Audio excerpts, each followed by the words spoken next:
नमस्कार दोस्तों, आज की कहानी शनिदेव की दृष्टि। हिंदू सनातन धर्म में मनुष्य की शनि ग्रह दशा के दुष्प्रभाव को सज्जसाती कहा जाता है और इसी से प्रेरित होकर धार्मिक कहानी लिखी गई है। मुझे आशा है कि यह शनिदेव की दृष्टि कहानी आपको जरूर पसंद आएगी। काजल नाम की एक लड़की अपने पति के साथ एक अपार्टमेंट में रहती थी। काजल का पति राहुल एक सॉफ्टवेयर कंपनी में टीम लीडर के पद पर था। राहुल बचपन से ही बहुत आध्यात्मिक था, लेकिन उसके उल्ट उसकी पत्नी काजल बिल्कुल नास्तिक थी।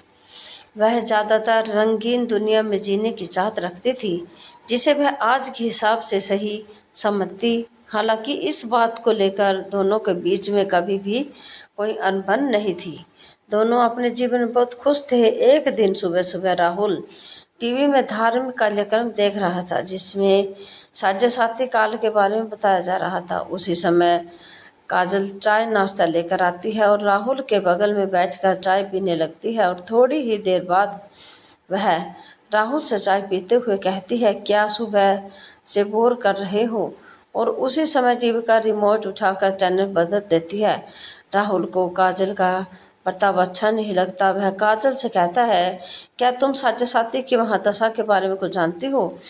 जो तुमने उसे बकवास समझ लिया। धर्म की बातें समझने के लिए आस्था लगती है, लेकिन तुम तो बिल्कुल नास्तिक हो। लेकिन तुम्हें किसी और की भावनाओं को तकलीफ देने का हक नहीं। काजल को राहुल की बात से ग्लानि महसूस होती है और वह राहुल से माफ़ी मांगते हुए वही शनि भगवान का कार्यक्रम टीवी में दोबारा से लगा देती है। राहुल काजल को बहुत प्यार करता था। वह मुस्कुराते हुए कहता है, अरे कोई बात नहीं, चलो आज शनि मंदिर चलते हैं। वैसे काजल को मंदिर जाने में कोई दिलचस्पी नहीं है, लेकिन वह राहुल का दिल रखने के लिए मंदिर जाने को तैयार हो जाती है। दोनों एक साथ बाइक पे मंदिर पहुंच जाते हैं। मंदिर के आसपास बहुत सी छोटी छोटी दुकानें लगी होती हैं। दुकानों में भक्त अपनी अपने पसंद की चीज़ें खरीद रहे होते हैं। राहुल प्रसाद खरीद कर मंदिर की तरफ चलने लगता है। वही सीढ़ियों पर एक बाबा काले कपड़े पहने बैठे हुए थे। राहुल उनके कटोरे में कुछ पैसे डाल देता है और काजल के साथ मंदिर चला जाता है।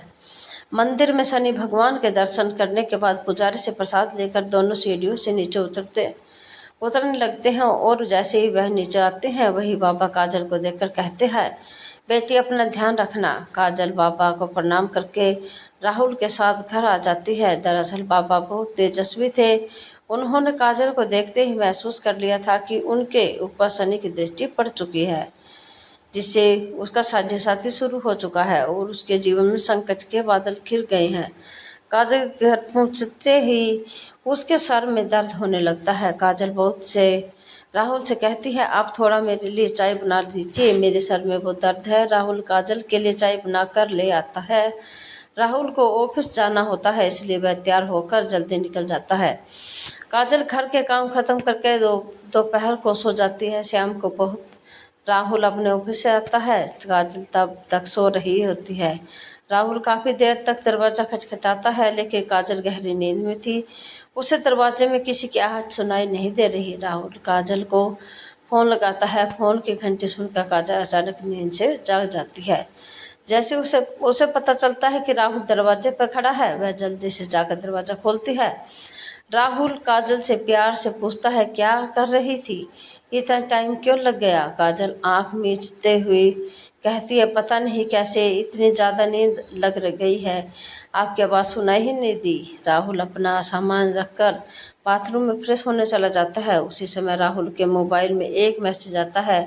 काजल की नज़र अचानक मोबाइल पर पड़ती है। उसके दिल के निशान के साथ प्यार भरा संदेश दिखाई देता है। मैसेज देखते ही काजल के रोम रोम में आग लग जाती है, क्योंकि वह अपने पति से बहुत प्यार करती थी और यदि वह बेवफा निकले तो उसे बर्दाश्त नहीं होगा। काजल की आंखों से आंसू निकल आते हैं। उसी समय राहुल बाथरूम से बाहर निकल आता है। काजल तुरंत उसका फ़ोन रख देती है और अपने आप को काबू में करके अपने कमरे में चली जाती है। वह सोच रही थी कि अगर राहुल उसे खुद इस मैसेज के बारे में बताएगा तो ठीक है, नहीं तो वह इसके बारे में कभी बात नहीं करेगी और उसकी ज़िंदगी से हट जाएगी। दोनों के प्यार को ग्रहण लग चुका था। साझे साथे का काल के काजल को अपने गिरफ्त में ले लिया था। काजल का स्वभाव बदलने लगा था।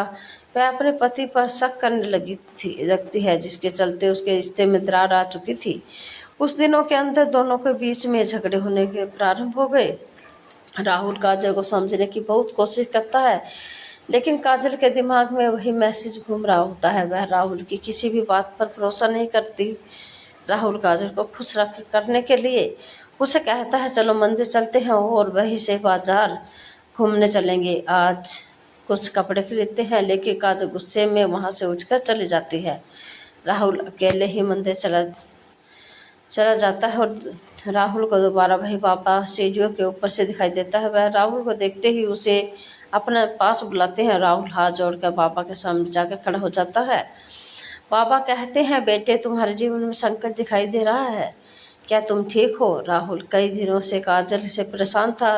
वह पापा के सामने बैठकर अपनी समस्या बताने लगता है। हालांकि पापा काजल के साथ योग के बारे में पहले से परिचित थे, इसलिए वह राहुल को काजल के ऊपर आए हुए संकट के बारे में बता देते हैं और कष्ट से मुक्ति के लिए उपाय बताते हैं। कहते हैं कि तुम्हारी पत्नी को शनि भगवान की विशेष पूजा करनी चाहिए, जिससे वह सामान्य स्थिति में आ जाएगी। राहुल भगवान का दर्शन करने के बाद घर पहुंचते ही काजल से कहता है, आज मंदिर में वही पापा जी मिले थे। उन्होंने बताया कि तुम्हारा साढ़े योग चल रहा है, इसलिए तुम्हारे जीवन में चिंता बनी रहती है। तुम शनि भगवान की पूजा करो, उससे सब ठीक हो जाएगा। काजल अचानक राहुल से कहती है कि मेरी समस्या की वजह हो तुम। राहुल पूछता है, कैसे? लेकिन काजल बात को यहाँ वहाँ घुमा देती है। राहुल काजल को इस बार जोर देते हुए कहता है कि हर शनिवार को तुम शनि भगवान की पूजा शुरू कर दो। लेकिन काजल राहुल को मना कर देती है और गुस्से में कहती है, तुम मुझे किसी काम के लिए मजबूर मत करो, मैं इन सब बातों पर विश्वास नहीं करती। राहुल को समझ में नहीं आ रहा था कि वह अपने पति के शनि के प्रकोप से कैसे बचाए। वह दोबारा मंदिर की तरफ जाता है और पापा को ढूंढने लगता है, लेकिन पापा वहां से जा चुके होते हैं और अब वह अगले हफ्ते यानी अगले शनिवार ही वहां आएंगे। राहुल के पास तब तक का वक्त नहीं था, क्योंकि वह समझ चुका था कि अगर यह सब ठीक नहीं हुआ तो काजल और उसका रिश्ता टूट जाएगा। वह काजल से बहुत प्यार करता था, वह उसके बिना जीने की कल्पना भी नहीं कर सकता था। राहुल मंदिर में पुजारी जी से पापा के बारे में जानकारी लेता है, लेकिन पुजारी जी को पापा के बारे में कुछ पता नहीं था। वह कहते हैं, बेटा मैं यहाँ सुबह से आता हूँ, लेकिन मैंने आज तक किसी बाबा को सीढ़ियों पर बैठे नहीं देखा। पता नहीं तुम किसकी बात कर रहे हो। राहुल को ताज्जुब होता है, क्योंकि वह 2 बार बाबा को मिल चुका है। वह शनि भगवान के सामने हाथ जोड़ के कहता है, प्रभु मुझे बाबा से मिलना है। और इतना कहते ही राहुल मंदिर से नीचे उतरने लगता है। अचानक सीढ़ियों में उसके सामने बाबा प्रकट हो जाते हैं और उसे एक शनि भगवान की मूर्ति देते हैं और कहते हैं, इसे अपने घर में रख लेना और इन्हें तेल से स्नान कराना, तुम्हारा कल्याण होगा। और इतना कहते ही बाबा अचानक राहुल के सामने ओझल हो जाते हैं। राहुल को समझ आ जाता है कि यह कोई साधारण बाबा नहीं बल्कि तेजस्वी आत्मा है। राहुल अपने घर पहुंचकर शनि भगवान की मूर्ति स्थापित कर देता है।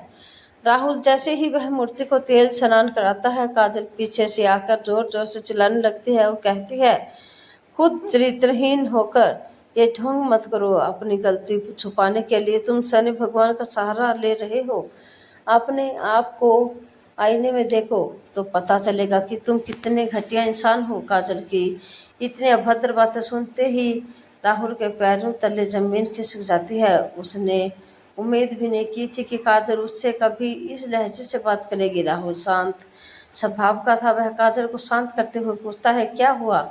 काजल आराम से बात करो। काजल तुरंत उसका मोबाइल लाकर वही मैसेज उसके सामने रख देती है। राहुल काजल पूछता है, यह क्या है? काजल तुरंत कहती है, तुम बताओ यह क्या है? वो कौन है जिससे तुम्हें यह मैसेज भेजा है? राहुल काजल की बात सुनकर मुस्कुराने लगता है और कहता है, अरे पागल, यह मैसेज उस लड़की ने मुझे नहीं भेजा था, बल्कि कंपनी में काम कर रहे मेरी टीम के एक लड़के ने उस लड़की को भेजा था और उस लड़की ने मुझसे उसकी शिकायत करने के लिए वह मैसेज मुझे फॉरवर्ड किया था। यह बात सुनते काजल का दिमाग सुन्न हो जाता है और उसे कुछ समझ नहीं आता। वह जमीन पर बेसुध होकर बैठ जाती है। राहुल उसके बगल में बैठकर उसका हाथ पकड़कर पूछता है, क्या तुम इतने दिनों से इस मैसेज की वजह से झगड़ा कर रही हो? तुम पागल हो। एक बार मुझसे पूछ तो लिया होता, मैं तुम्हारे अलावा किसी और लड़की के बारे में सोच नहीं सकता। काजल जोर जोर से रोने लगती है और राहुल के गले लग जाती है। अनजाने में ही सही, लेकिन शनि भगवान की कृपा से काजल को साथ योग से छुटकारा मिल जाता है। दोनों के जीवन में फिर से खुशियों को न्योता मिल चुका था। शनि भगवान के विराजमान होते ही दोनों के बीच झगड़े की वजह से समाप्त हो चुकी थी और उनके जीवन में खुशियों ने फिर से दस्तक देना शुरू कर दिया था। और दोनों जीवन के कष्टों की समाप्ति के साथ ही धर्म की यह कथा समाप्त भी हो जाती है। मुझे उम्मीद है कि यह आपको हमारी कहानी साझा साथी शनिदेव की दृष्टि पसंद आई होगी। आपको पसंद है तो आप हमारे चैनल को लाइक करें, शेयर करें, सब्सक्राइब करें और शेयर करना ना